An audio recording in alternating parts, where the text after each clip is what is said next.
Y el examen ya no está. Vamos a seguir. Ah, no, ya va.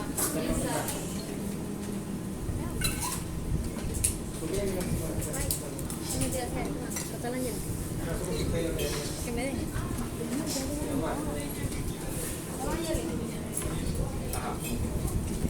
Profe, hemos clase muy larga. Debería completamente toda la clase. Bien. Porque estaba viendo aquí mi calendario.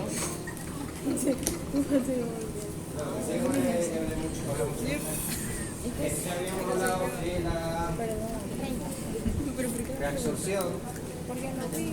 Dice que la mayor parte de la reabsorción se da en el tubo contorneo proximal, ¿verdad? ¿Y lo reabsorbido va para dónde?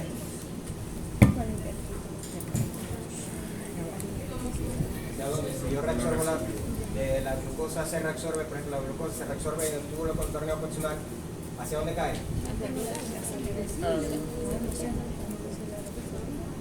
Al gomero. ¿Dónde cae? ¿A dónde va? Se desaparece. ¿A dónde va? Hacia el vital. A la sangre. Ah, ¿y esa sangre por dónde circula? ¿Cómo se llama? ¿Dónde se llama? El que pasa exactamente al lado del tubo. No era la arteria renal. Son capilares periculares. Ni por ahí.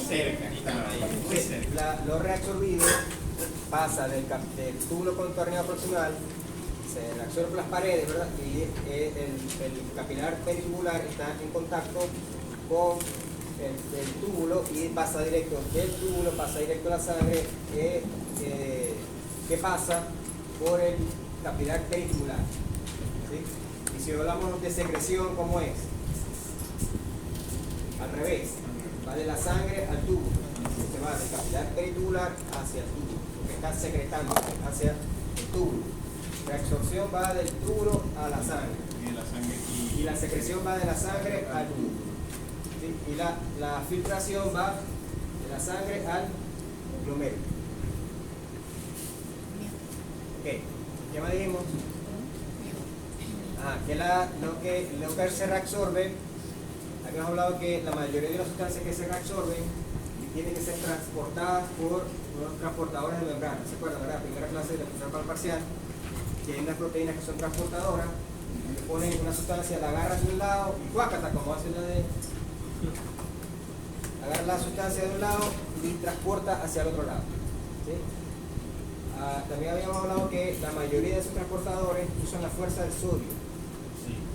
Que el sodio va a entrar, pero como el sodio no más que puede pasar por la proteína, cuando el sodio se agarra y va a pasar para otro lado, la proteína aprovecha y pega con el sodio una sustancia y se traen los dos. ¿Sí? Eso es lo que se llama el transporte facilitado.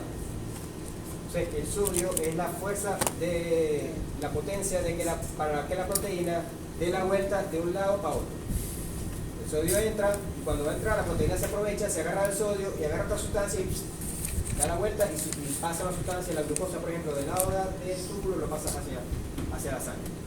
¿Sí? Entonces eso es lo que hace generalmente. Eso quiere decir que la mayoría de las sustancias que están ahí, todos los transportadores, en el momento que se está formando la orina, todos los transportadores están ocupados transportando sodio junto con sustancias hacia el interior de la célula. ¿Ya? Todo el tiempo están ocupados. Entonces, si una sustancia pasa por ahí, se encuentra con una proteína, la proteína lo agarra, la proteína agarra un sodio y lo pasa. Bien. Pero ¿qué pasa si hay demasiadas sustancias pasando por el filtrado, por la orina?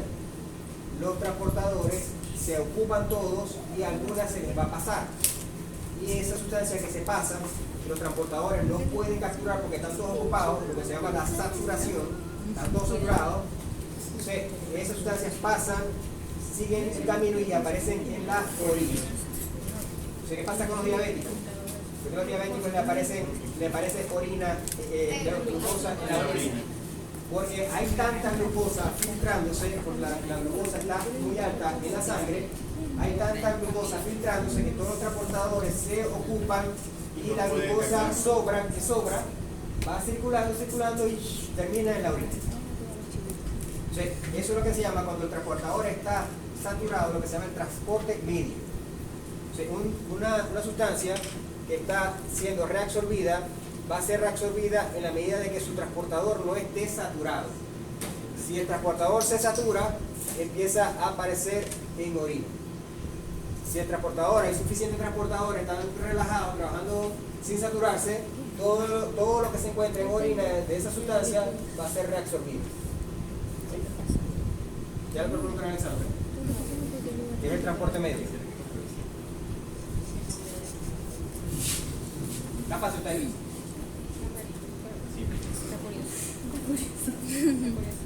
Eso lo explica hermosamente bello. Estos días puse a ver estuve repasando la clase, estuve viendo el sacristán. Bueno, se me ocurrió poner a ver el Gayton, y el Gayton explica bello. Fíjense por el Gayton.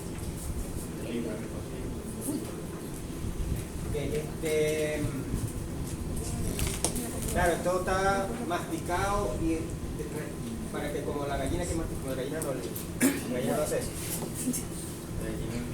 Sí, traga. Las águilas hacen eso, ¿verdad? Que comen, se regurgitan y se lo comen. Ok, entonces fíjense la glucosa se filtra por minuto alrededor de 180 gramos y se reabsorbe el 100%, quiere decir que en la orina debe aparecer 0. La urea se filtran 54 gramos por minuto. Se reabsorbe el 44, quiere decir que aparece en la orina el 66, que sería 30 gramos. El sodio, 630 gramos, se reabsorbe el 99.5, que quiere decir que aparece 630 por 0.5, 0.05. De agua se reabsorben se filtra 180 litros. ¿Cuánto tiempo es? Y se excreta apenas el 1%.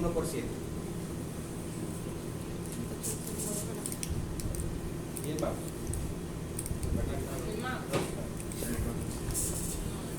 Ok, habíamos quedado más o menos por aquí, ¿verdad? Yo decía que la forma de U no era al azar, como decíamos esta mañana. La evolución le dio a las especies las oportunidades a través de mutaciones, cuál era la que mejor se adaptaba, cuál cambio era el que mejor se adaptaba en millones de años, y como resultado que la mejor forma de riñón era en una forma de U, la de las ADN.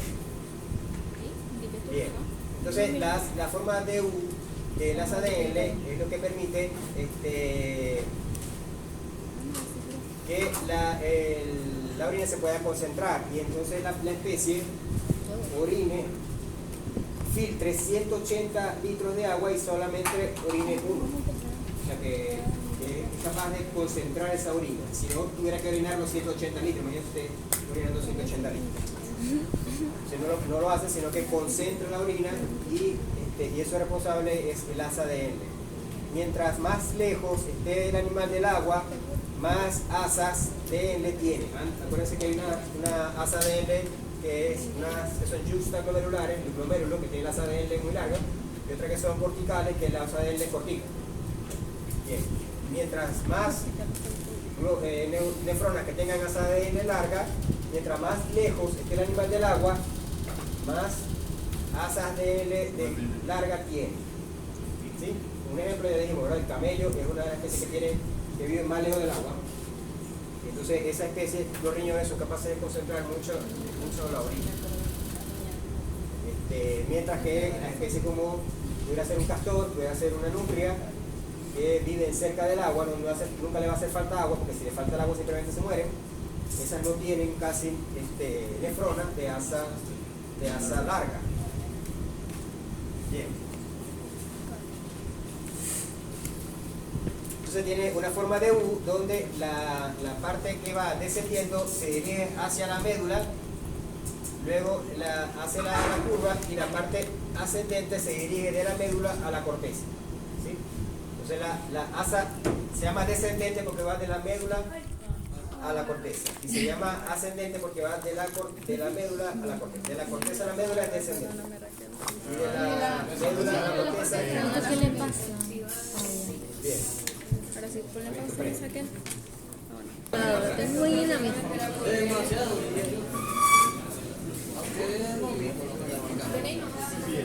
Ok, entonces vamos a explicar el funcionamiento del asa de Silencio. el funcionamiento del asa de cómo hace para concentrar la orina.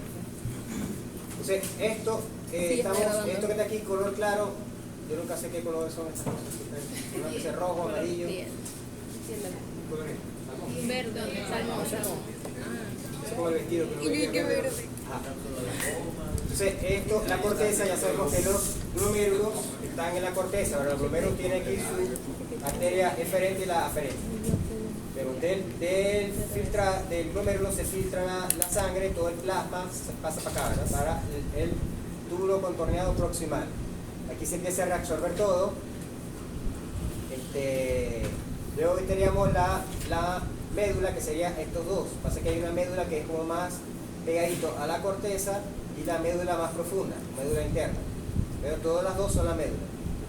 Ok, entonces tenemos, este túbulo es el contorneado proximal. Pasa que aquí no está contorneado por ejemplo.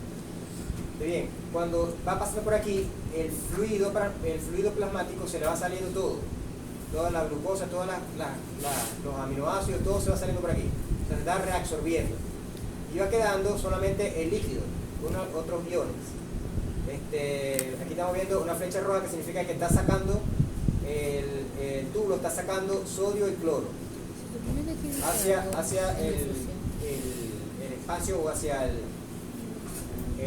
capilar peritubular, ¿cierto? Ok.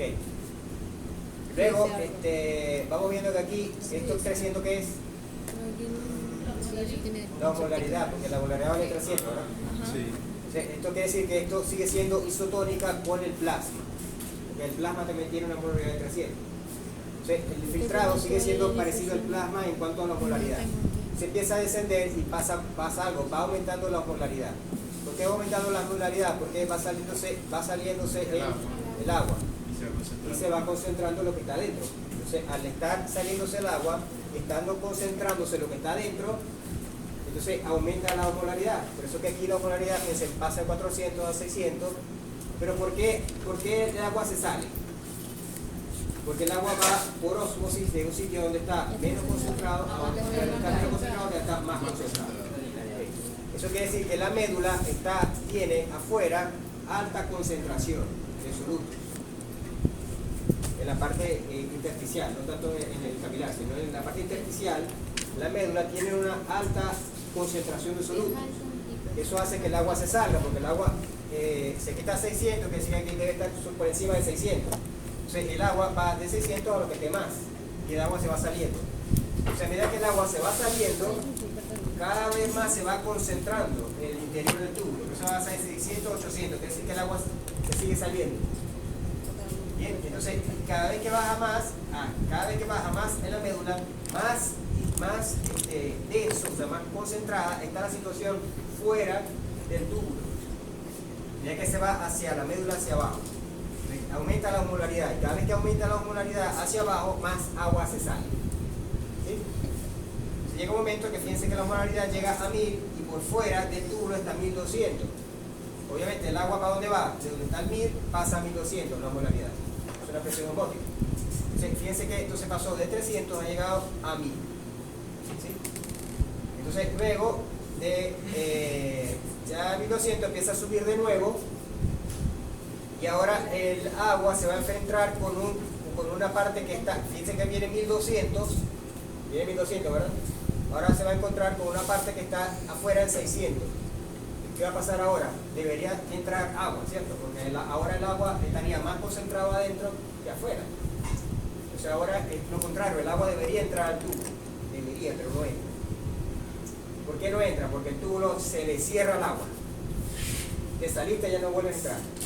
Entonces aquí se está saliendo el agua, pero cuando el agua ya va a volver a subir por aquí, que ahora digo, hey, ahora agua, tiene que entrar agua porque ahora está más concentrado adentro, resulta que el agua no vuelve a entrar. No vuelve a entrar. Entonces, ¿qué hace el agua? En vez de irse hacia el túbulo de nuevo, se va hacia la sangre y reabsorbió el agua. Esa es la forma de que el riñón le pueda sacar hasta la última gotica de agua a lo que se filtró. Entonces, ahora bien, está bien, ¿verdad? Está claro. Va bajando y está muy concentrado, la osmolaridad es mayor afuera que adentro, entonces el agua se va a salir del túbulo. Se sale. Cuando llega abajo ya está en 1000 osmoles. Cuando va a volver a subir, entonces ahora que el agua va subiendo hacia un sitio que está hipotónico afuera, resulta que el agua no entra porque la membrana es impermeable al agua y ahora no deja entrar al agua de nuevo. Se va, entonces todo el agua que queda aquí, lo que no tiene más dirección que volverse y se la saca. Ahora bien, ¿por qué es hipertónico aquí? ¿Qué hace que esto aquí sea tan hipertónico? Hay dos cosas. Primero, que hay unas bombas, que son estas rojas que están aquí, que sacan sodio y cloro. Entonces, todo el mínimo granito de cloro, de sodio y de cloro que queda aquí, esas bombas lo van a sacar y lo van a depositar en el intersticio. Por eso aquí están estos punticos que están aquí, corresponden a sodio y cloro. Entonces, ¿dónde están más concentrados los punticos? Entonces, esta cantidad de punticos que se ve aquí, que están más abundantes aquí abajo que aquí arriba, quiere decir que el sodio y el cloro se han desplazado hacia esta zona, han hecho esta zona hipertónica, haciendo que el agua se salga del tubo. Y aparte del sodio y el cloro está la urea. Por allá hay una lámina que la urea, siempre aparece urea en la orina. Pero mucha de la urea que aquí quedó en la orina se sale este es el túbulo colector. Puede ser que es túbulo ASADL, túbulo contornado distal, después viene el colector. Y en el colector se sale la urea, que es esta flecha verde. Fíjense que el colector que hace va también hacia la médula. Y después de la médula se va hacia los uréteres, hacia el cáliz, y después se va para el uréter. Entonces, la urea también contribuye a hacer que esto sea hipertónico. Entonces, la pregunta: ¿qué hace hipertónico el área medular alrededor de la ADN? El sodio y el cloro, producto del transporte activo que está en todos los túbulos, el transporte activo de sodio y cloro. Esto hace que el sodio y cloro esté aumentado aquí su concentración. Y el otro metabolismo que aumenta la osmolaridad es la urea, que es el famoso ciclo de la urea en la médula renal.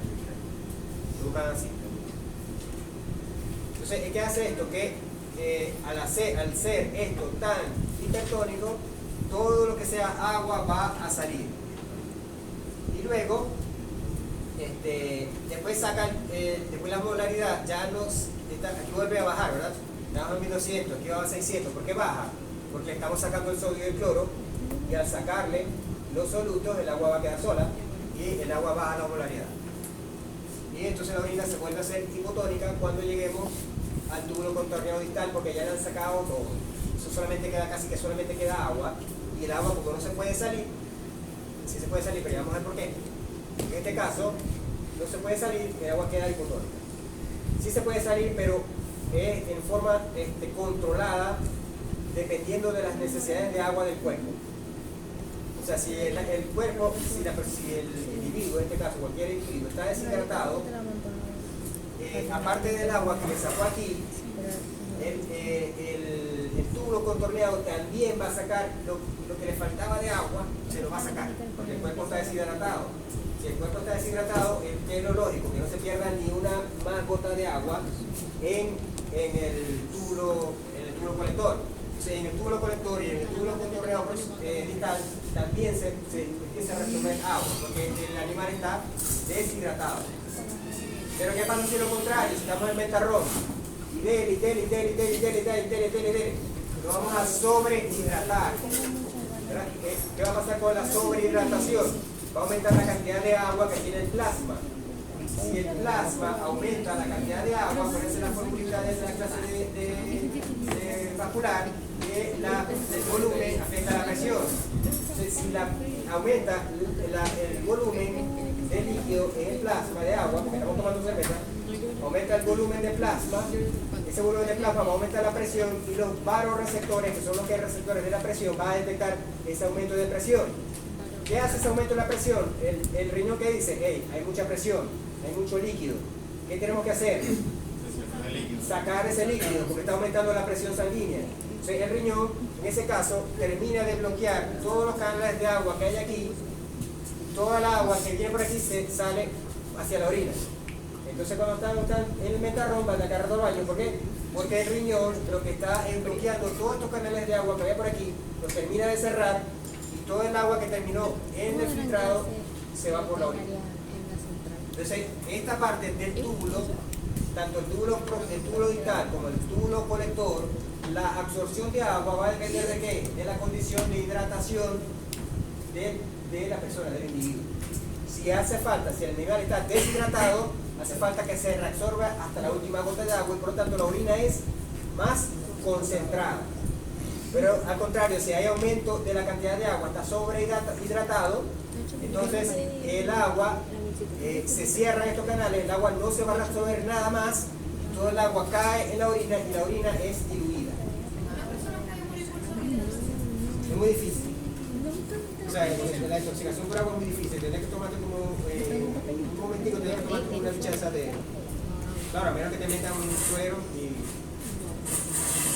pero que te tomes agua es muy difícil. El control homeostático del riñón, que vas a orinar en casa, pero no te vas a morir. Para pasar el test de Se llama intoxicación por agua. Por ahí vi un video otra vez. Entonces ya dijo Todo te puede matar hasta el agua. Y lo que hay que hacer ahí. Intoxicación por agua es muy difícil, pero fisiológicamente es posible. Sobre todo para aumento de la presión sanguínea.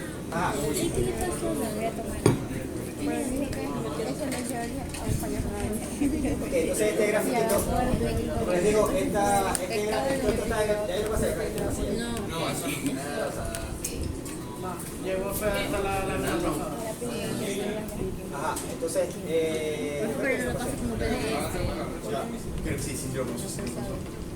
entonces, lo importante del funcionamiento de las ADN, lo importante del funcionamiento de las ADN es el grado de osmolaridad que se presenta en la mente.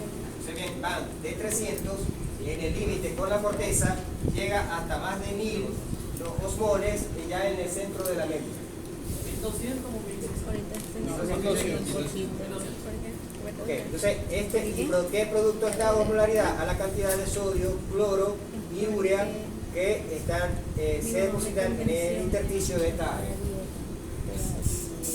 Y que entonces la función, aquí el agua es impermeable y la función del túbulo colector, perdón, del túbulo contorneado distal y el del colector, la absorción de agua, ¿de qué va a depender? ¿Ve? Si el animal está deshidratado o si el animal está sobrehidratado. ¿Cuándo está sobrehidratado? Cuando está en el ventarrón de harina. Cuando el animal está deshidratado, hay aumento de la retención de agua y se establece un proceso que se llama antidiuresis. ¿Cierto? ¿Qué es? La diuresis es la orinación. La diuresis es la orina. Entonces, si yo digo que es antidiuresis, quiere decir que previene la filtración, o previene la formación de orina. Antidiuresis. Y eso quiere decir que la orina es concentrada. En cambio, si el animal está sobrehidratado, lo que se estimula es la excreción de agua. Entonces eso aumenta la diuresis. Bien, sobre todo una de las formas que se estimula la diuresis es la presión arterial. O sea, ni siquiera el animal tiene que estar sobrehidratado, porque al aumento de la presión arterial, esto se activa.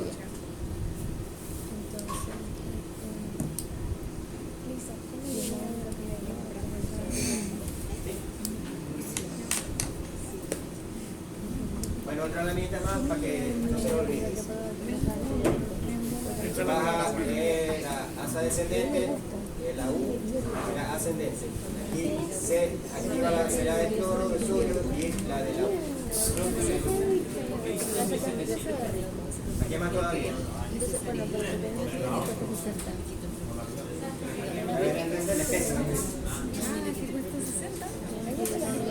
Ok, entonces ya dijimos que la diuresis es la formación de la orina.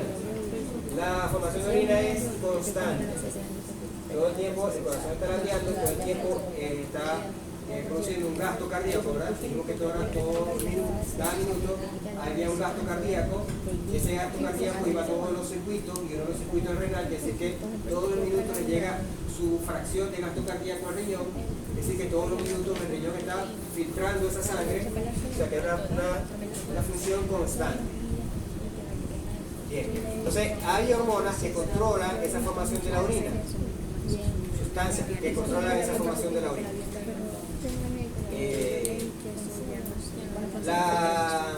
La hormona antidiurética, como su nombre lo dice, es una antidiurética. Es una sustancia que se produce en el hipotálamo, en la hipófisis nerviosa. ¿Se acuerdan de eso? La profesora Chequilla se lo dijo, ¿verdad? ¿Verdad, Rani? ¿Sí lo dijo? ¿Sí lo dijo? La profesora Chepina habló de la hipófisis que tiene dos partes, una parte glandular y una parte nerviosa, ¿cierto? Una parte glandular y una parte nerviosa. ¿Se acuerdan? Aquel dibujito que ella... Esa parte nerviosa de la hipófisis produce una sustancia que controlan a distancia. Fíjense que eso está en el cerebro y se libera en el cerebro y lo van a dar al riñón para controlar el riñón. Una sustancia que viaja por la sangre para controlar el riñón. Entonces, todas esas sustancias que van de un sitio para controlar un órgano a distancia se llaman hormonas.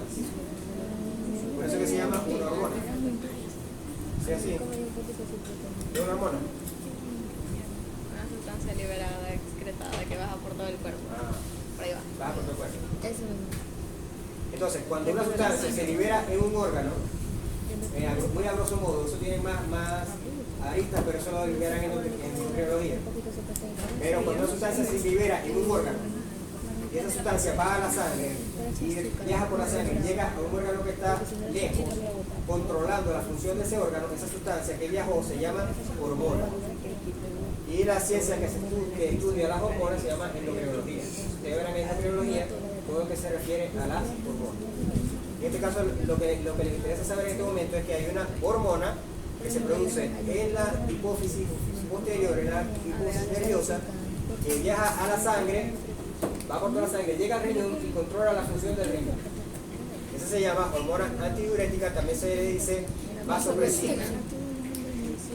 Y se produce otra que se llama oxitocina, pero eso ya otro cuento. Ok. Entonces las siglas son hormona antidiurética o en inglés antidiuretic hormone. Bien, esta hormona, si es antidiurética, quiere decir que esa hormona evita la formación de la orina. Entonces, concentra o diluye la orina. La concentra porque trata de absorber la mayor cantidad de agua. O sea que esta hormona controla en el túbulo colector, controla la absorción de agua. Cuando ella está presente, lo que hace el túbulo colector es reabsorber más agua. Si ella está ausente, el túbulo colector no absorbe agua. ¿Sí? Ella funciona igual con otra hormona que se llama la aldosterona. Pero entonces, la función de esta hormona es estar presente o estar ausente. Al estar presente, el túbulo colector absorbe agua. Al estar ausente, el túbulo colector no absorbe agua. Y se forma el ciclo. Entonces, ¿qué hace? La sobrehidratación. La sobrehidratación, el cerebro se da cuenta, por los receptores que tiene, que está sobrehidratado y le cierra la llave de la ADH. ¿De qué? Le cierra la llave y no manda antidiurética al riñón. Entonces, la ausencia de antidiurética, el riñón lo que hace es absorber, sacar más agua. ¿Sí? ¿Entendió? Sí. Cuando hay sobrehidratación, el cerebro no manda la antidiurética. Y la ausencia de antidiurética hace que el riñón no absorba agua, sino que en la parte del túbulo colector no absorba agua, sino que expulse todo el agua que le llegue. Entonces, ¿y qué es el caso de la sobrehidratación por la cerveza? Pero ahora bien, dirán, no, pero es que yo cuando tomo whisky también orino mucho. Y el whisky se toma tipo ron. No se toma el volumen, por ejemplo, cerveza te toma 10 cervezas son 3 litros de cerveza. Entonces, pero yo tomo ron y también me mucho. ¿Cuánto es eso? El problema es que el ron bloquea la hormona antidiurética. Entonces, por más que no estés tomando mucho líquido, de forma indirecta, el alcohol es inhibidor de la secreción de hormona antidiurética.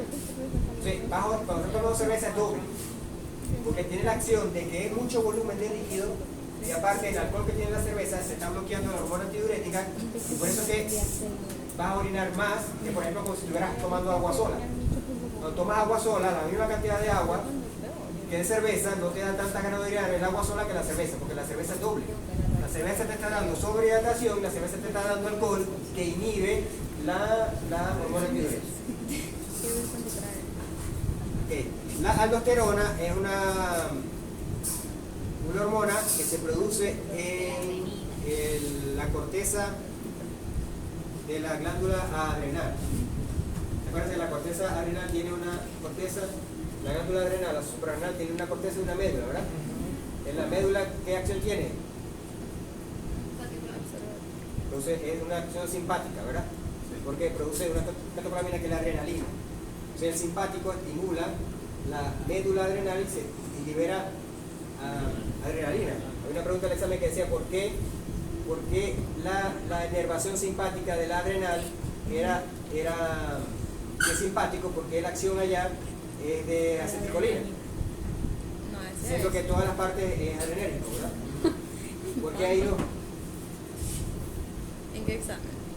Yo no creo. Porque no tiene ganglio. Al no tener ganglio, usted sabe que todos los ganglios tienen acetilcolina como neurotransmisor. O sea, la preganglionar es colinérgica. En todo, tanto en el simpático como el parasimpático.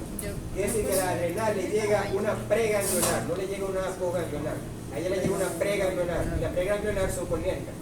Por eso que la inervación de la adrenal es colinérgica, no es adrenérgica. No tiene ganglio, esa es la respuesta que tienen que poner.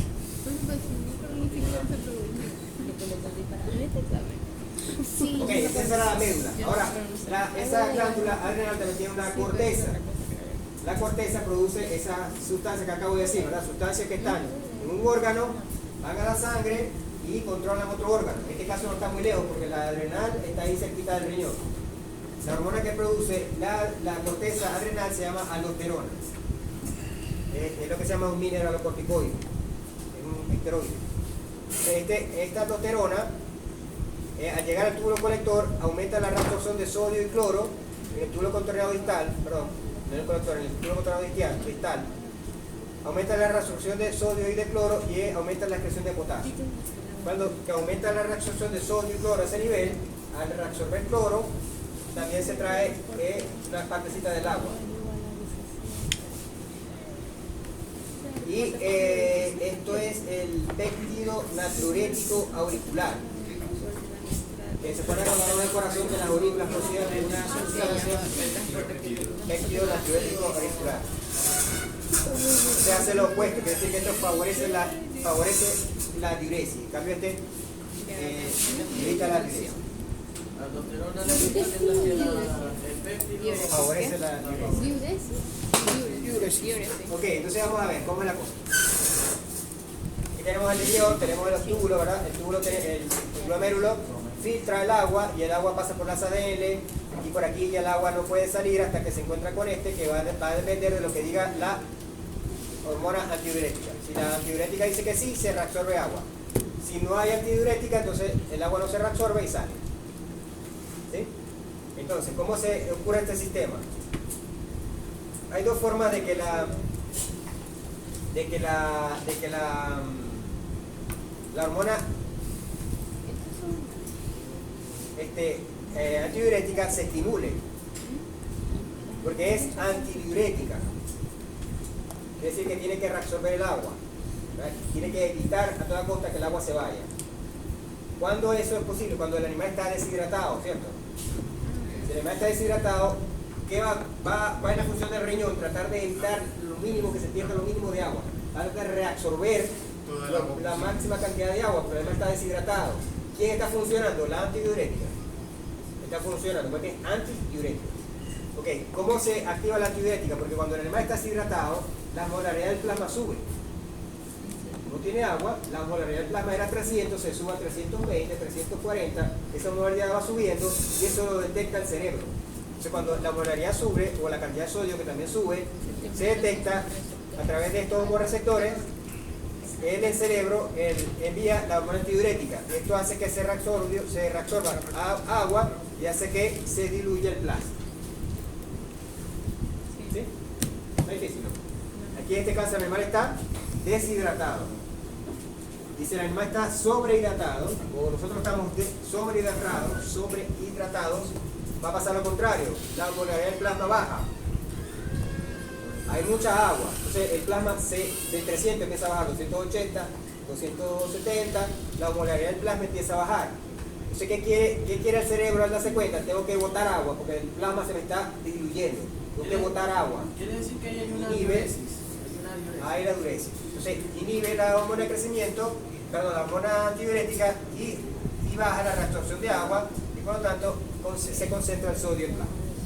Entonces, en este caso, cuando tiene la rayita aquí, es cuando el animal está sobrehidratado. Y en el caso contrario, es cuando el animal está deshidratado.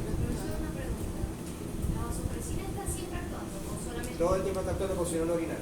O sea, si no orinara los 180 litros, y no solamente actúa, a ver, esto es una forma que estamos hablando de agua, pero las personas que son hipertensas también orinan mucho. Sí. Porque la hipertensión, lo que trata el riñón es de bajarle el volumen al plasma y empieza a orinar.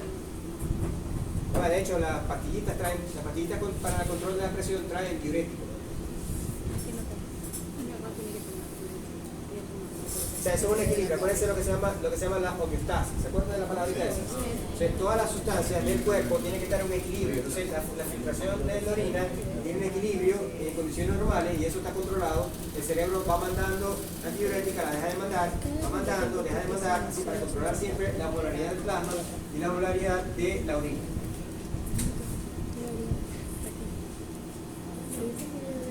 Ok,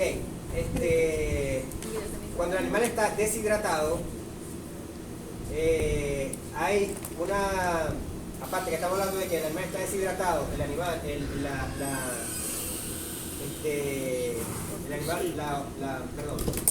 cerebro va a mandar hormona antidiurética, que está deshidratado, ¿cierto? ¿Qué va a hacer el cerebro cuando siente la baja de la osmolaridad?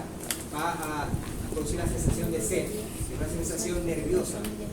O sea, esa sensación de sed, de que la garganta seca, tengo que tomar agua, es producto de que los hormonoreceptores están detectando una gran cantidad, o sea, que ha aumentado la concentración de sodio en sangre, porque la osmolaridad ha subido. Entonces, eso es una sensación nerviosa directa. O sea, al aumentar el sodio en la sangre directamente, el cerebro manda una señal como a la corteza, al telencéfalo, para que te dé sed. Empiezas a tomar agua. Pero el animal empieza a tomar agua. También se estimula la sed cuando hay pérdidas de agua. Por ejemplo, la persona, hay una sudoración, hay una pérdida de agua a través del sudor. Hay personas que sudan, que se sacan la camisa, ¿verdad? Y todo eso es agua que perdió. ¿Qué hizo el plasma al perder toda esa agua? Se concentró, aumentó el sodio en el plasma. Eso lo detecta los hormonoreceptores y le envía la señal al cerebro para que te dé sed. Entonces ahí vas a tomar agua. También cuando hay diarrea y vómito, la persona también sufre, le da mucha sed, porque está perdiendo líquido a través de estos sistemas de la diarrea y del vómito. ¿Qué pasa? ¿Esas son pérdidas que sensibles o extremas? Hay dos tipos de pérdidas, la regulada y la no regulada. Regulada y no regulada, ¿cierto? Sí. Y la regulada está la insensible y la insensible. Las no reguladas son las extraordinarias. Hay ordinarias y extraordinarias. Esa es la cosa. Hay pérdidas extraordinarias y ordinarias. Las ordinarias son las normales, la orina, y las extraordinarias son las que no se producen, sino que son diarrea, vómito, hemorragia, son pérdidas extraordinarias. En el examen te puso una pregunta así. Tiene que ver si era ordinario o extraordinario, por lo menos si era. Lo puso sensible o insensible. Sabía que No, era o controlada, controlada, no, la persona lo nombró como controlada o no controlada. Yo la puse extrema también. La extrema no está por ningún lado. Ok. Entonces por eso es que hay el mecanismo de la sed. El mecanismo de la sed va junto con la... cuando el animal está deshidratado, va junto con la descarga de ADH la sensación de sed. También cuando está el borracho hasta el otro día que está perdido tanta agua y tanta orina, también le da sed. Ok. Entonces, ese es el primer sistema de control de la diuresis, el sistema de la hormona antidiurética y la sed. El otro sistema de la diuresis es el mecanismo de la renina y angiotensina. Entonces, el mecanismo es igual, son sustancias que controlan sustancias que se producen en un sitio y controlan la función de otro sitio. Entonces son, que dijimos que se llamaban así, las hormonas. Entonces son hormonas, una sustancia que se produce en un sitio y controla la función en otro sitio. Este es un sistema de hormonas que controlan la función del riñón. Se llama sistema renina-angiotensina, así lo van a encontrar. Okay. ¿Cuáles son los componentes de este sistema? Son 4. La renina, el angiotensinógeno, la angiotensina 1 y la angiotensina 2. Entonces son 4 componentes. 4. Okay. ¿Qué es la renina? La renina es una enzima. ¿Qué es una enzima bioquímica? ¿Qué decimos que es enzima? Una proteína, ¿verdad? Que catalizaba, que aceleraba o que promovía una acción bioquímica. ¿Cierto? Entonces, esto quiere decir, al decir que es una asa, la enzima que termina en asa, ¿qué hace? Rompe. Okay. Y si esto dice proteasa, ¿qué rompe? Una proteína. Entonces, la renina es una enzima que rompe una proteína. Una endoproteasa. Endo porque es un receptor por ahí. Eso lo buscan ustedes, porque es endo. Ok, pero es una proteasa. O sea, una enzima que rompe una proteína. Okay. ¿Dónde se produce esta renina? ¿Se acuerdan de que cuando nosotros decíamos que el túbulo la ascendente se iba para arriba, la ascendente se transformaba en un túbulo contorneado distal, el túbulo contorneado distal volvía a tocar el glomérulo de donde salió? Ese puntico decíamos que se llamaba aparato glomerular. Ahí se produce esa renina. Y el aparato la suelta a la sangre. Bien, el angiotensinógeno. El angiotensinógeno es una proteína producida en el hígado. Ya por ahí vamos viendo la cosa, ¿verdad? Si esta es una proteína y esta es una proteasa, entonces esta proteasa ¿qué va a hacer? Va a romper esta proteína. Entonces, esta globulina está todo el tiempo circulando en sangre, pero está inactiva. ¿Por qué está inactiva? Porque está completa. La única forma que se activa es que venga y la rompa. Cuando la rompe se vuelve activa. Pero mientras no la rompen está inactiva, está circulando en la sangre inactiva. Bien, la angiotensina 1 es un decapéptido. ¿Sabes lo que es un péptido? Sí, una proteína, cadenas de proteínas. Una proteína pero muy chiquitica, ¿verdad? Quiere decir que es deca, que quiere decir que apenas 10 aminoácidos. Decapéptido. ¿Cómo lo encontraron? Eso yo me quito. Yo no me pongo a pensar ni cómo fue la investigación para poder lograr descubrir una sustancia que apenas tenga 10 aminoácidos. Un aminoácido. Ok. Entonces, pero ¿qué pasa con la angiotensina cuando está en forma de 1? Es inactiva. O sea que la angiotensina 1 tiene que transformarse en angiotensina 2 para poder estar activa. Pero la angiotensina 2 es un octapéptido. Este es deca y este es octa. ¿Qué pasó entre estas dos? Pierde 2 aminoácidos. O sea, cuando esta pierde, esta deca pierde 2 aminoácidos, se transforma en la 2 y la 2 sí es activa. Repito, son 4 componentes. La renina, que es una enzima. El angiotensinógeno, que es una proteína grande que se produce en el hígado. Cuando se rompe, libera un pedacito de ella, es el angiotensina 1, que es un decapéptido que es inactivo. Luego, esta tiene que romperse y soltar 2 aminoácidos para transformarse en angiotensina 2, que es la que va a ser la función.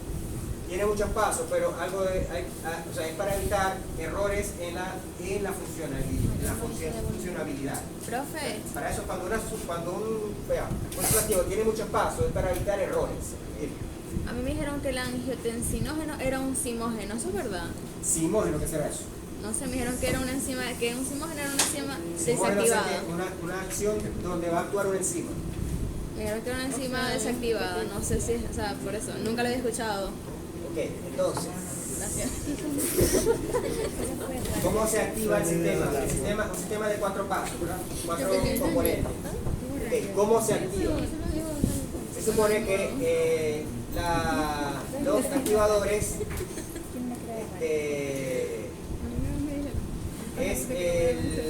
son varoreceptores.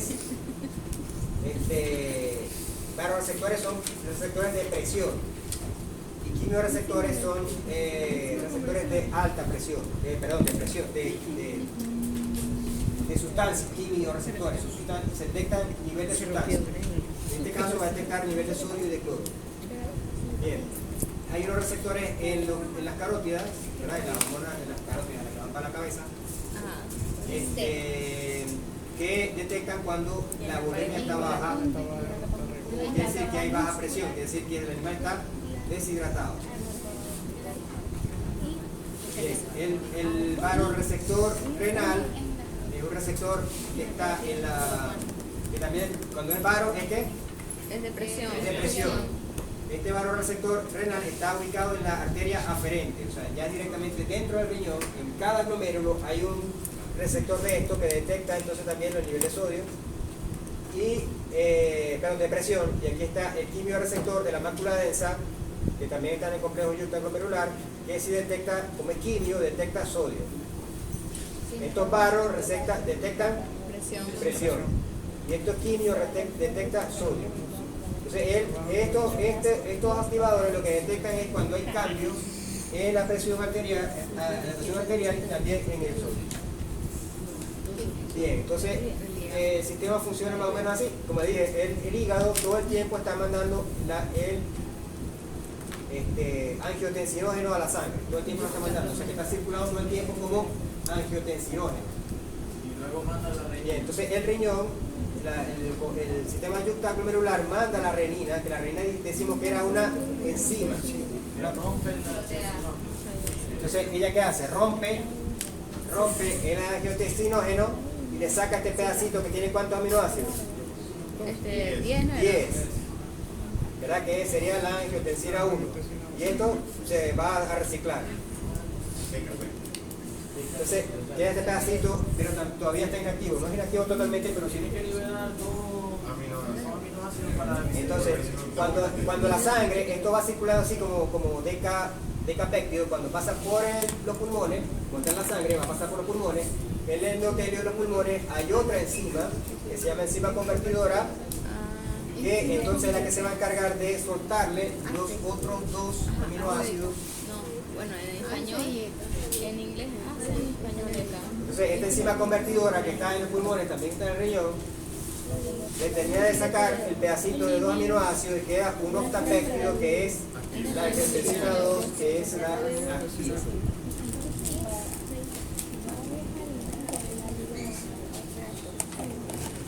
Entonces, esta angiotensina 2, que es la que está activa, es la que va a actuar sobre los riñones para la diuresis y va a actuar sobre la corteza suprarrenal para que libere la aldosterona. La aldosterona dijimos que era otra enzima que controlaba la diuresis.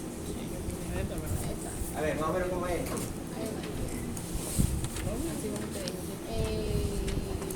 ¿Pero dónde comienza esto? En el hígado del Pero mira, no, mira, pero ¿dónde comienza eso?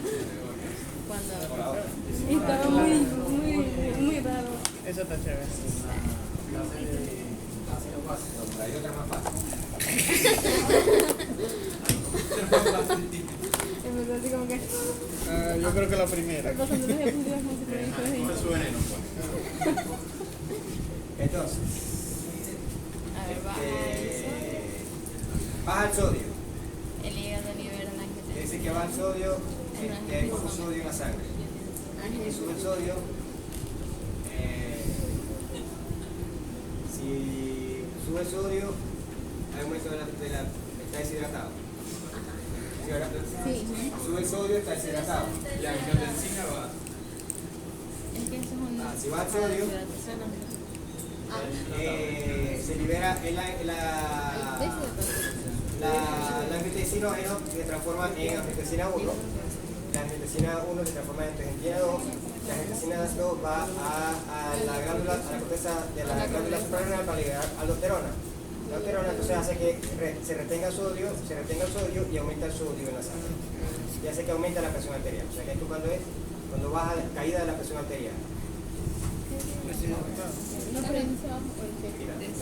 Bueno, es que mira que dice que el descenso llega. Claro, si cae la presión arterial es que está deshidratado o sobrehidratado.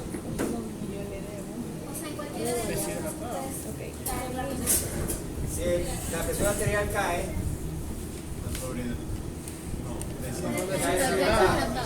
¿qué va a hacer el riñón? Tiene que retener agua. Entonces, eso lo detecta el riñón y hace que libera renina. Entonces, la renina se transforma, hace todos los 4 pasos, ¿verdad? Pasa de angiotensina 1 a angiotensina 1, la angiotensina 2, entonces la angiotensina 2 va a, como aumenta directamente la presión arterial porque controla los vasos sanguíneos. Entonces, cierta vasoconstricción. Y lo otro es que hace que se produzca aldosterona, la aldosterona reabsorbe el sodio y cloro y expulsa potasio. Y entonces se aumenta la retención de sal, sube el sodio y también el sodio aumenta la presión arterial, trae agua hacia la sangre. Vamos a decir ahora, se explica mejor.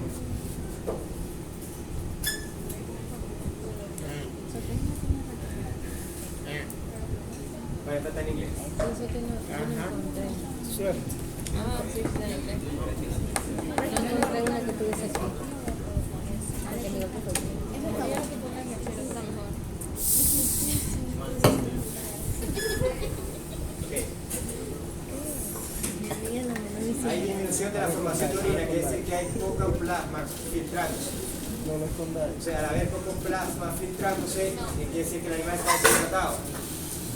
Si el animal está deshidratado, el animal va a tratar de mantener, de evitar la pérdida de agua, de transformar la cantidad de agua. En ese caso, el complejo entonces libera renina. La renina decíamos que simplemente su función es una enzima. No, nada. Una enzima que cambia el angiotensinógeno en angiotensina. La angiotensina 1 no tiene calciación, tiene que ir de la angiotensina 1 a cambiar a angiotensina 2, que es la activa, por eso tiene todo este poco de raya aquí. Entonces, una de las funciones de la angiotensina en el riñón es ir a la corteza y liberar aldosterona. Y la aldosterona es una sustancia que actúa directamente en el riñón para reabsorber mayor cantidad de agua. Sí. Entonces, repito, la función de este mecanismo de renina angiotensina es cuando el animal está deshidratado, ¿verdad? Baja la perfusión renal, baja la cantidad de sodio que va a la orina porque la presión ha bajado. El animal está deshidratado, la presión ha bajado. Okay. El riñón empieza a liberar renina. El riñón mismo empieza a decir, necesito reabsorber agua, libera renina. La renina es una enzima que va a cambiar el angiotensinógeno a angiotensina 1. La angiotensina 1 es activo o inactivo. Inactivo, tiene que cambiar a angiotensina 2, que es activa. Entonces la angiotensina 2 tiene un poco de funciones. La función renal es cuál? Tiene que ir a la corteza renal para liberar, de la corteza libere aldosterona. Y la aldosterona es la que va a reabsorber el sodio y el cloro para aumentar la retención del líquido. Porque tiene el cambio de 1 a 2 se produce cuando la sangre pasa por los pulmones. O sea, como la angiotensina 1 está circulando en la sangre, en algún momento pasa por los pulmones. Cuando pasa por los pulmones, se encuentra que los pulmones están dando una enzima que la van a cambiar de angiotensina 1 a angiotensina 2. Y la angiotensina 2, al estar circulando la sangre, es la que va a cambiar todo esto. O sea, que es esencial que pase por los pulmones para que se active. Sí, bueno, los pulmones saca, eso es una enzima que está en el endotelio de los pulmones, pero también está en los riñones. Entonces, nomás que el cambio ocurre ahí. La sangre tiene que pasar por los pulmones y tiene que pasar por los riñones. Bueno, pero de tirado o forma La activa. Entonces, para que se la le activa, pero no se Ok, transforma. entonces, entonces repito, si el animal está deshidratado o se le baja la presión sanguínea, este mecanismo es para aumentar la presión sanguínea, para tener líquido y aumentar la presión sanguínea. Esto quiere decir que por eso que renal está incluido dentro del bloque junto con cardiovascular. En cardiovascular hablamos de presión arterial, ¿cierto? Y aunque el riñón esté lejos del corazón, uno de los mecanismos principales para controlar la presión arterial es la función renal. Y por eso que en este caso, fíjense que para los antihipertensivos, esta la lámina saqué de una página que habla de problemas del corazón. Y hay una lámina que habla de la función renal. O sea, el riñón está íntimamente ligado al corazón, controlando la presión arterial.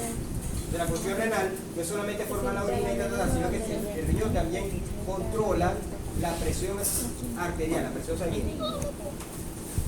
Esa es la otra función. Entonces, prepara.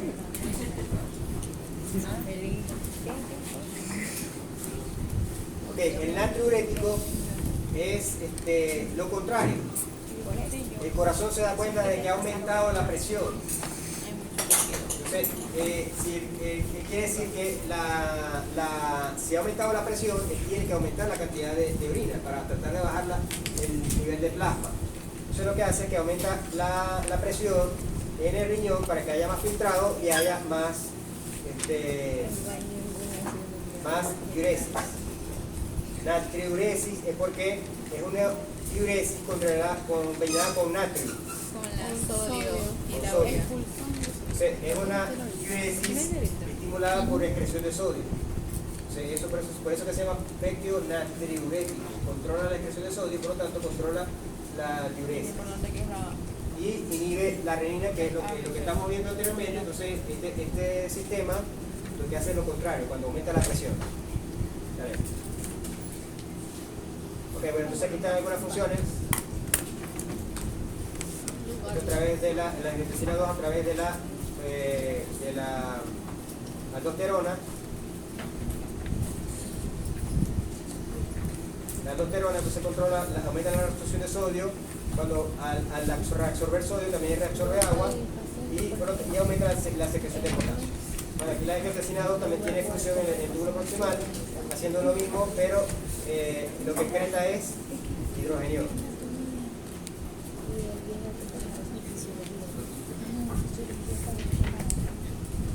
Ok, vamos a la última parte, que es la secreción.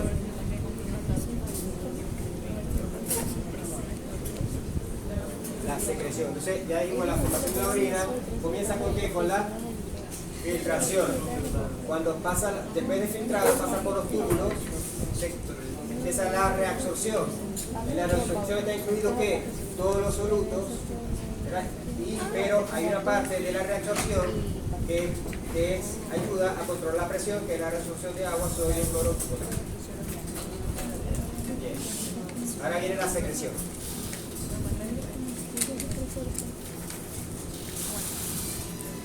Bien, la secreción, habíamos dicho que la reabsorción, ¿cómo era el trayecto? ¿De dónde empezaba la reabsorción? Del túbulo contorneado proximal hacia el capilar vestibular. Bien, entonces este trayecto es al revés. Son sustancias que van por la sangre y esas sustancias deben ser excretadas a la orina. Por lo tanto, el trayecto es al revés. Van de la sangre, que es el capilar peritubular, van hacia el túbulo. Del capilar peritubular van hacia el túbulo contorneado proximal. Y a las adentras. Bien. ¿Qué es lo que se secreta? ¿Por qué hay sustancias que se secretan? O sea, si pasaron por el glomérulo, no se filtraron, esas sustancias no se filtraron porque siguen en la sangre, ¿verdad? Esas sustancias tienen que volverse, cuando pasan por el túbulo, obligatoriamente van de la sangre al túbulo, como si el riñón la agarrara. ¿Por qué no te filtraste? Tira ahí dentro del túbulo. Son sustancias que no se filtraron, o son sustancias que también, aparte, son reabsorbidas y vueltas a lanzar. Entonces la urea es reabsorbida y la urea es vuelta a lanzar. ¿Por qué? Porque necesitamos que la urea esté presente aquí para aumentar la tonicidad, por eso, para que haga esto hiperosmótico. Entonces la secreción de urea tiene que ver con que al llegar por aquí, por el túbulo colector, la urea es secretada para mantener un alto nivel hiperosmótico aquí en la médula. Y ese es el mismo proceso de secreción. Entonces eso es lo que se llama el ciclo de la urea en la médula. Pero principalmente lo que ocurre en el proceso de secreción, o sea, cuando nosotros hablamos de secreción, las sustancias que son de interés aquí son sustancias que no se filtraron, pasaron por el glomérulo y siguieron su camino sin entrar del glomérulo. ¿Por qué algunas sustancias no son filtradas? O son filtradas, pero además del filtrado son secretadas. Muchas sustancias no son filtradas porque son muy grandes. Entonces, ya sabemos que el porito ese del glomérulo tiene un tamaño, y dice la sustancia no pasa por ahí, no se filtra. Tiene que esperar ser secretada. Otras sustancias son tan concentradas, son muy concentradas en la sangre, que aparte que se filtran, siguen circulando en la sangre, y el riñón las termina de sacar secretándolas. Entre eso están las sales biliares, los oxalatos, los iones hidrógeno, y los factores muy importantes durante los procesos de secreción son los productos nitrogenados. Estos productos nitrogenados, producto de su carga, muchos de ellos no se filtran, su carga eléctrica, tienen que ser secretados. Bien. El problema de estos compuestos nitrogenados es que son tóxicos. El amonio es neurotóxico. Entonces, este amonio y esta creatinina es un veneno. La creatinina es un veneno. O sea, apenas acumularse un poquito de la creatinina, la persona empieza a desvariar, empieza a temblar, empieza a convulsionar, y los niveles de creatinina son muy altos, la persona se convulsiona y se muere. Entonces, el problema es que el cuerpo está todo el tiempo produciendo creatinina. Aquí yo estoy parado, ¿verdad? Para yo estar parado, para que pueda estar de pie, tengo una cantidad de músculo contraído. La acción muscular, eso metabolismo, para mantener la energía en el músculo, produce creatinina. Entonces, esa creatinina todo el tiempo se está produciendo. Y entonces el riñón es encargado de agarrar toda esa creatinina, todo lo que haya por ahí de creatinina, y secretarlo a los túbulos para que se vaya con la orina. ¿Qué es lo primero que le miden a una persona que ve si tiene buenos riñones? Le agarran la sangre y le miden la creatinina. Le miden la urea y la creatinina. Entonces, la urea y la creatinina. Entonces le miden la sangre y se miden, dame una química sanguínea, urea y creatinina. ¿Qué es lo que mide la urea y creatinina? Primero, si hay un aumento de la producción de creatinina, porque si hay destrucción muscular también aumenta la creatinina, pero también se está evaluando la función renal a medir la creatinina en sangre. Si la creatinina está aumentando en sangre, quiere decir que la función de filtración, de secreción está fallando, quiere decir que hay una insuficiencia renal. Si esa insuficiencia renal no se compensa, puede producir la muerte del paciente. Por eso que vemos gente haciendo cola, por ejemplo, en medicina, haciendo cola para entrar a la diálisis, porque son riñones que están parados, no están secretando nada, y todos estos venenos se están acumulando en la sangre. Entonces ellos tienen que sacarle toda la sangre, pasar por un aparato que le va a eliminar la creatinina y volverle a meter toda la sangre. Están en una hora en eso, sacando la sangre y volviendo solamente.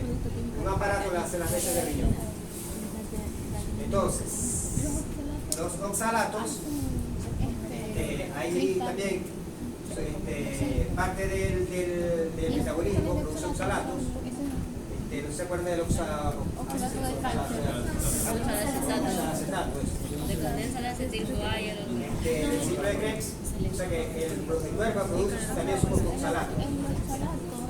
Pero muchos, como esta foto la puse aquí para que vieran, que hay muchos alimentos que al nosotros comerlos, ingerimos oxalatos. Todos estos alimentos tienen oxalatos y estos están aquí no tienen oxalatos. ¿Cuál es el problema del oxalato? Se forman cristales cuando llegan a la orina. Esos cristales son vidrios, cristales un vidrio, y este vidrio puede dañar células. Y entonces estos cristales se van acumulando, se forman una especie de moco para tratar de controlarlo, se unen más oxalatos a ese moco y se forma un cálculo. Entonces esos cálculos, como son vidrios, empiezan a chocar contra las paredes del riñón y entonces empiezan los cólicos renales, dolores renales. ¿Alguien aquí ha sufrido cuál? ¿Qué tal? ¿Esos productos están comiendo oxalato? Yo creo que yo no sé si Claro, hay sustancias que controlan la formación de oxalato en la orina, etc. Bueno, la cuestión es que los cálculos se forman por un momento, hay varias formas de formar cálculos. Uno es la unión de los oxalatos. El hidrogenio lo vamos a ver en el control de ácido base. El riñón controla el pH de la sangre o aumentando la cantidad de hidrógeno que excreta o evitando que se excrete hidrogenio. De manera que si hay acidez, permite que se vaya más hidrógeno por la orina. Si hay alcalosis, evita que se vaya el hidrógeno por la orina, más bien rescata más bicarbonato. Ok. Eso es lo que se produce en el cuerpo que el riñón excreta, los venenos propios del cuerpo. Bien, pero ahí nosotros podemos tomar venenos en lo que consumimos, y esos venenos también tienen que secretarse en el túbulo. Por ejemplo, tenemos todos los antibióticos, todas las sustancias que se unen a proteínas transportadoras, que son sustancias que son pequeñas, pero al estar pegado a una proteína que es el que lo lleva y lo trae, la proteína no se va a filtrar, entonces esa sustancia tampoco se filtra. Todo lo que son medicinas, fármacos, como antibióticos, analgésicos, si a la persona que toma antibióticos, ya a la tarde ya está orinando, la orina ya cambia de color, cambia de olor, quiere decir que el antibiótico se está siendo secretado en el túbulo. Y si la persona se droga, ¿verdad? Se echa una drogadita, lo primero que le va a aparecer es ese metabolito de la droga, le va a aparecer secretado en la orina, y por eso es que las pruebas deportivas utilizan la orina como método de prueba. No solamente los humanos, los caballos también. Los caballos después de una carrera, cuando los caballos terminan esa carrera, hay un fiscal o varios fiscales que llevan el caballo a una cuadra especial. Nadie puede tocar el caballo después de la carrera. El caballo va directamente de la carrera a una cuadra especial donde un veterinario toma muestra de orina para ver si el caballo tiene algún tipo de droga que lo haya hecho o aumentar el rendimiento o bajar el rendimiento, porque también el caballo puede haber sido envenenado para que bajara el rendimiento y corriera menos. O le puede haber puesto un excitador para que corriera más. Y entonces, esos caballos, después de las pruebas de la carrera, le hacen esa prueba para ver si hay alguna alteración en.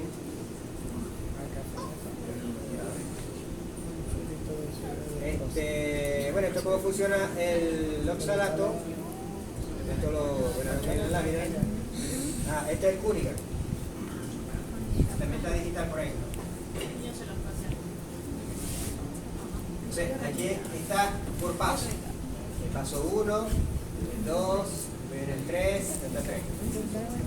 Plaza de él, el 3, el 4. Digo, 5. Entonces ustedes agarran esta laminita y cuando entiendan todo esto es que ya saben renal.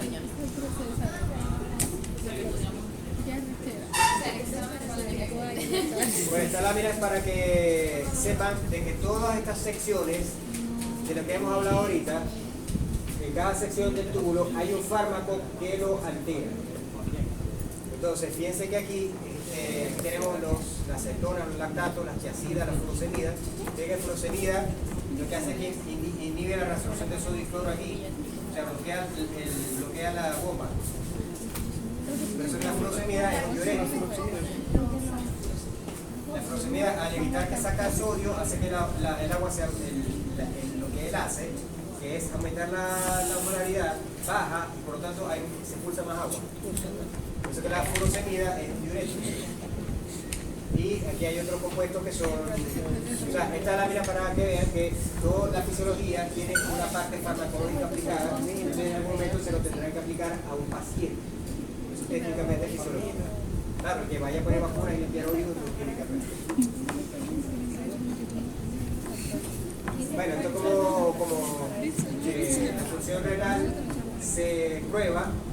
Entonces, los médicos, cuando sospechan de alguna alteración de que el riñón está funcionando bien y hace una prueba de clearance o de depuración que tiene que ver con que ya hay sustancias que se saben en qué velocidad de filtración tienen y se mide su nivel en sangre, se mide su nivel en orina y de acuerdo a la velocidad de filtración que tienen saben qué tanto se está filtrando y por lo tanto calculan qué tanto está funcionando el riñón. Y se hace esta fórmula. En español se habla de depuración y en inglés se llama clearance. O sea, esto para que vean simplemente que esa función renal se comprueba. Ok, para terminar, habíamos hablado entonces de dos funciones del riñón, ¿verdad? La primera función es la formación de la orilla, o sea que saque o bote agua dependiendo de la cantidad de agua que hay en el plasma. Y la segunda función es que controla o ayuda con el corazón a controlar la presión sanguínea, la presión arterial. Hay una tercera función que es una función hormonal. Ya dijimos que era una hormona, ¿verdad? Una hormona es una sustancia que que se produce en un órgano, es transportado por la sangre y altera la función de un órgano distante, por lo menos que no está en el mismo órgano. O sea, órgano, hormona, sangre, órgano distante. O sea, el riñón también tiene una función endocrina, o sea, el riñón produce una hormona. Bien, básicamente el riñón produce, en este caso, la eritropoyetina. La eritropoyetina, o se dice EPO, su función básica es estira la médula ósea, que se produce en el riñón, va a la sangre, el de la sangre llega hasta la médula ósea, y en la médula ósea estimula la formación de eritrocitos, que se formen más eritrocitos. Esa formación de eritrocitos se llama hemopoiesis. O sea que la eritropoyetina es una proteína, una hormona, que es una proteína que se produce en el intersticio cortical y su acción es ir a la médula ósea y estimular la eritropoiesis. También produce otra sustancia, pero su acción principal, que de ahí recibe el nombre, es la eritropoiesis. También produce otra en menor proporción, que es la trombopoyetina. La trombopoyetina es una hormona igual que esta, una proteína, pero su acción es hacia los trombocitos. Que lo verán mañana, los trombocitos son las plaquetas. Entonces, el riñón se encarga entonces de casi toda la producción de la eritropoiesis y parte de la trombopoiesis. Otra hormona, las sustancias vasoactivas. Las sustancias vasoactivas son hormonas también, pero su acción es directamente sobre los vasos sanguíneos, o sea, no es un órgano. O sea, el riñón produce una sustancia, esa sustancia cae a la sangre directamente, localmente o a distancia, actúa sobre si el vaso se contrae o se dilata, ayudando en la función simpática. Pero ya son funciones químicas, no nerviosas. O sea, el vaso sanguíneo se controla tanto nervioso como el simpático como químico a través de las sustancias vasoactivas.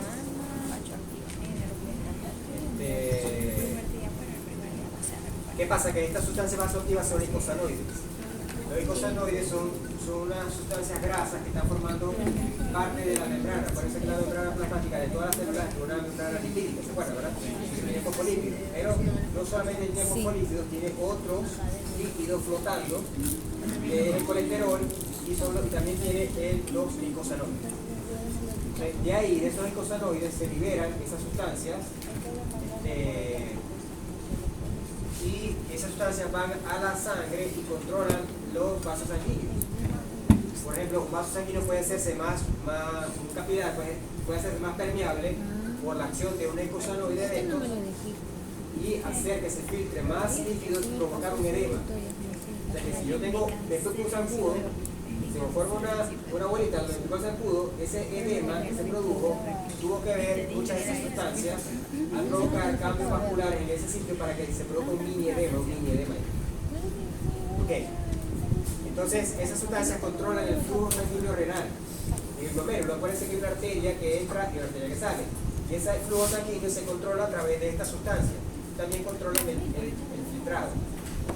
Y eso es algo que en situaciones normales funciona. Pero ¿qué pasa si yo le pongo un antiinflamatorio? Antiinflamatorio es para evitar la inflamación. O sea, yo me doy un golpe y le pongo antiinflamatorio porque el golpe me produjo un trauma y un trauma me produjo sustancias vasoactivas que me provocaron un edema, dolor y todo ese cuento y me produjo una inflamación. Se me inflama los pulmones, me da neumonía, me duele la cabeza, ¿verdad? Hay un problema vascular de la cabeza que me hace doler. ¿Qué me mando? Unos ibuprofeno. En la cabeza, unos ibuprofeno. ¿Sí? Entonces, esos ibuprofenos y esa aspirina y todo eso lo que hacen es inhibir la síntesis de estos icosanoides que controlan la inflamación, pero también, si yo tomo muchos de esos bichos, estoy alterando la función renal. Entonces, por eso tienen que estar pendientes ustedes si algunos de esos antiinflamatorios, algunos perros, algunos gatos son más sensibles, sus riñones son más sensibles a esos antiinflamatorios y le pueden dañar los riñones usando demasiado antiinflamatorio. Porque estos antiinflamatorios estas sustancias icosanoides son muy importantes en la función del control de la filtración renal. Ajá. Otra, la vitamina D. La vitamina D se llama colecalciferol. Yo agarro mi pepa de vitamina D, me la mando y aumento la cantidad de vitamina D en la sangre. ¿Sí? O me pongo al sol, ¿verdad? Como la iguana, y la piel se encarga de producir también el colecalciferol. La piel, con la acción del sol, produce colecalciferol. Creo que hay muchos zulianos. Sí, con deficiencia de Con vitamina D. deficiencia de vitamina D. Okay. La cuestión es que este colecalciferol es inactivo. Para poder activarse y hacer su función, tiene que pasar por el riñón y se transforma de colecalciferol en calcitriol. Entonces, esta es la vitamina D activa. La vitamina D activa se encarga de la reabsorción de calcio y fósforo y de la absorción de calcio y fósforo. Entonces, esta reabsorción ocurre en el riñón y esta absorción ocurre en el intestino. O sea que si el individuo, por ejemplo, una mujer mayor que tiene baja concentración de calcio, o una gallina que tiene que producir un huevo diario y ese huevo, toda la cáscara se la pasa llena de calcio, si le baja el calcio en la sangre, o una vaca que tiene que sacarse leche todos los días, esa leche tiene calcio, requiere vitamina D porque la vitamina D va a tratar de reabsorber el calcio en los riñones y aumentar la absorción de calcio en el intestino.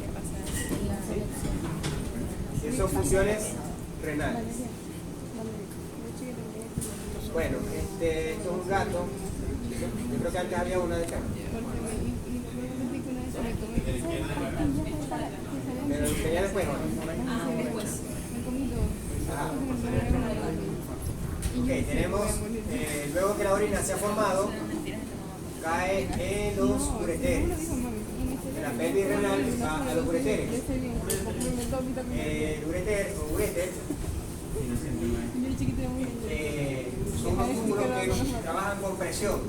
No tienen musculatura, no tienen válvulas, no tienen ninguna forma de controlar el flujo que pasa por ellos.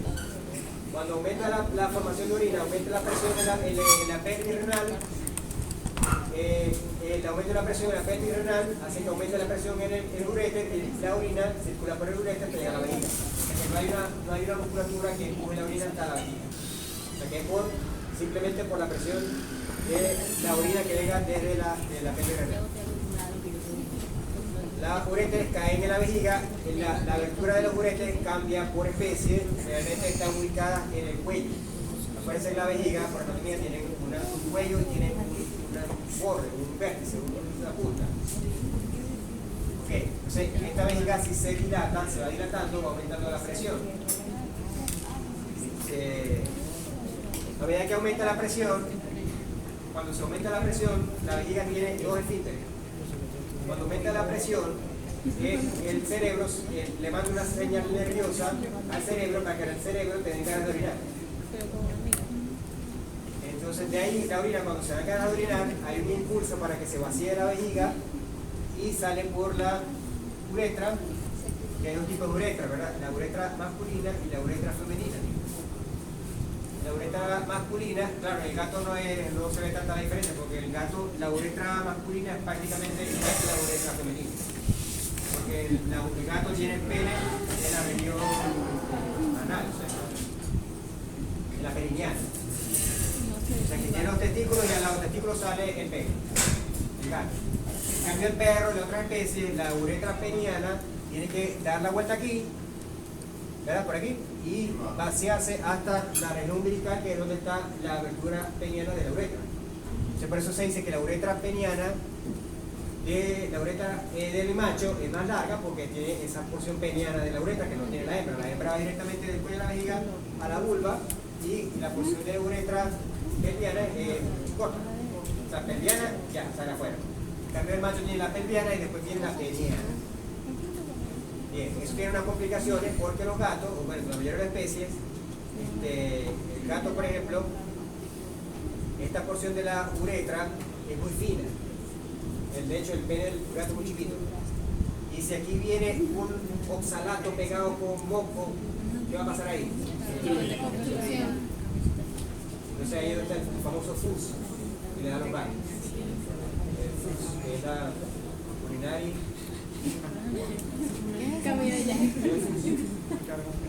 Bueno, lo busca, se llama FUS, no me acuerdo qué traduce. Es cuando hay una obstrucción urinaria producto del moco con cable. Entonces aquí está el del perro, aquí está el del perro con su próstata, ¿verdad? Entonces tenemos una uretra, la uretra pelviana se divide en preprostática y postprostática. Entonces tenemos próstata, fíjense que la uretra pasa atravesando la próstata, por eso es que cuando los pellejitos empiezan a crecer en la próstata, crece para afuera, pero crece para adentro y obstruye la uretra.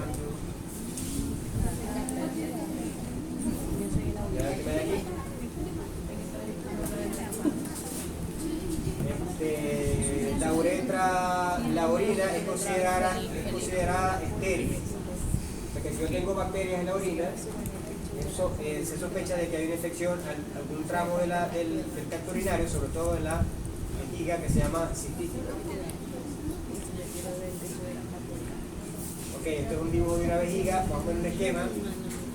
Los ureteres llegan a la vejiga y ellos descargan la orina, no tienen quien lo pare.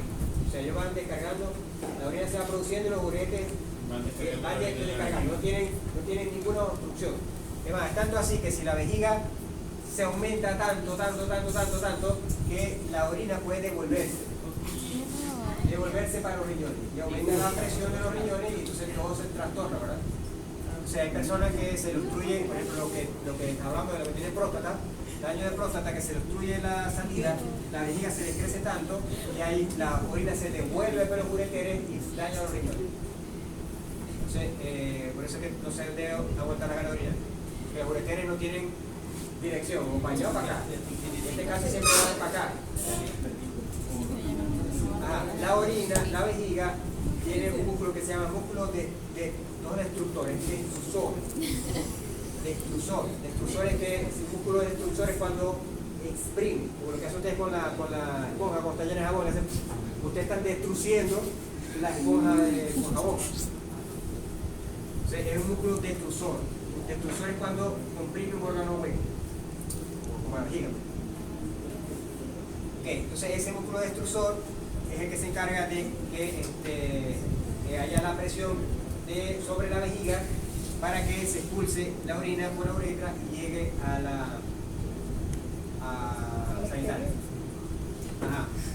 Esto tiene un componente simpático y parasimpático que actúan en conjunto.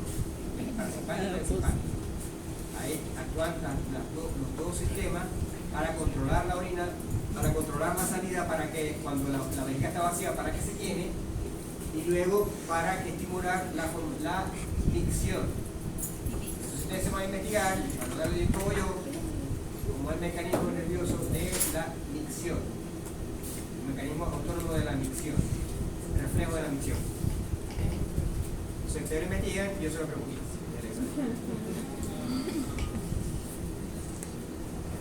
Este es un código, se llama cálido, pero es código. ¿Qué? Cálido. Esto es las reglas para detectar un daño renal. Los médicos seguían por este código. Es cálido, pero es un código de situaciones en las cuales se dice ya hay daño renal. También los veterinarios lo usan, pero no lo he escuchado entre los médicos, pero hay que también lo usan. Estos son algunos términos que son relacionados con la orina. Todo lo que termina en uria se refiere a que está presente en la orina. Si digo glucosuria, quiere decir que hay Glucosa en la orina. Si digo proteinuria, Hay proteína en la orina. proteína en orina. ¿Sí? ¿La proteína debe estar en la orina? No. Porque las proteínas son muy grandes y no se filtran. La única forma de que haya proteínas en la orina es que el glomérulo esté dañado y esté dejando pasar proteínas, o que esas proteínas tengan otro origen, no renal, sino otro nivel de, por ejemplo, una infección, hace que haya aumento de la muerte celular, que esas células muertas se rompen, botan sus proteínas, y entonces ya la situación de las proteínas no es que vienen del riñón, sino que vienen de alguna parte del sistema que hay una infección. Se llama proteinuria.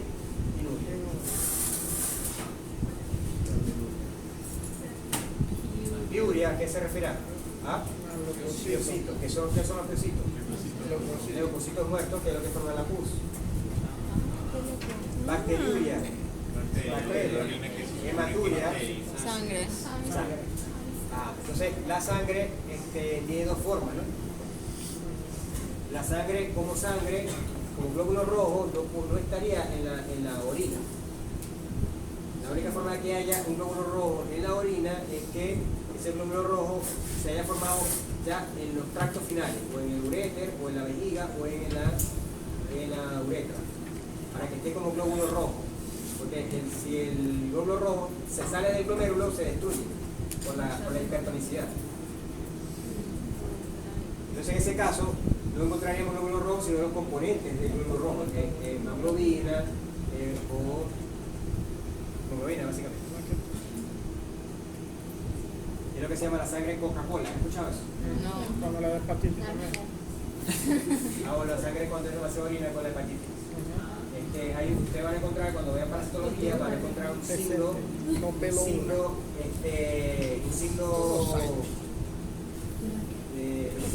clásico de una enfermedad parasitaria sanguínea, es que el parásito, al romper el glóbulo rojo, libera la hemoglobina se sale por el glomérulo cuando hay demasiado, cuando no se filtra, es demasiado grande, pero aparece no la hemoglobina como tal, sino el pigmento.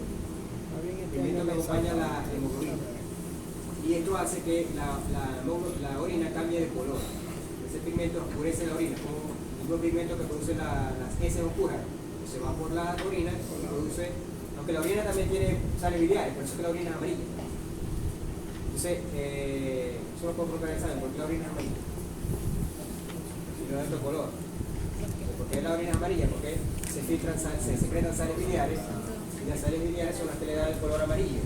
Igual las sales biliares son las que le dan el color marrón a las heces.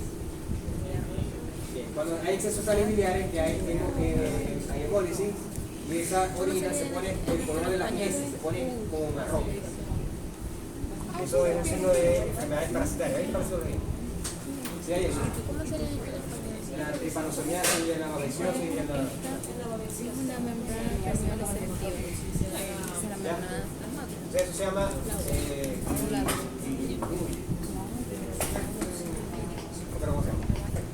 Ya, creo que ya. Vámonos. Ya además son láminas para que ustedes revisen y aprendan más. Mañana tienen clase con el profesor Jorge. Sí. El examen quedó para el miércoles, ¿no?